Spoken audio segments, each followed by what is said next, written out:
Ինչու մեր երեխաները չեն ուզում ամուսնանան գրել եք։ 28 տարեկան է, 30 քանի։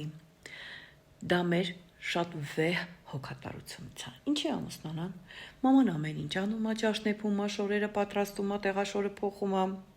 Պապան ամեն ինչ արել է, բերել է, հոսանքը մոծել է եւ արել է ամեն բան, ինչ որ պետքա տղամարդը անի։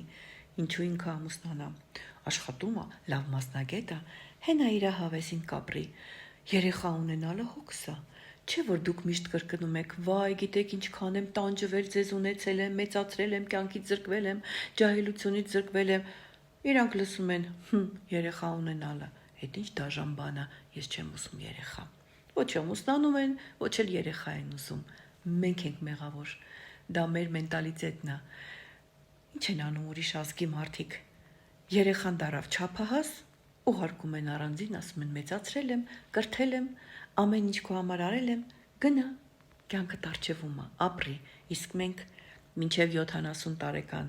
80 տարեկան, եթե 100 տարի ապրենք, մեր երեխաներին ասում ենք ձագս եւ թևերից տակ ենք պահում։ Պետք է սովորենք մեր բալիկներին բաց թողել, որ իրանք ինքնուրույն լինեն, իրանք կյանքը ճիշտ ապրեն, թեկուզ եթե մի տան մեջ եք։ Թող երեխաները իրանց որոշումները իրանք կայացնեն, մենք պետքա իրանց սիրենք, հասկանանք, աջակցենք, ոչ թե իրանց տեղը ամեն ինչ որոշենք եւ ասենք, ինչու չի ուզում ամուսնանա, որովհետեւ ինքնուրույն ոչ մի որոշում չի կարա կայացնի։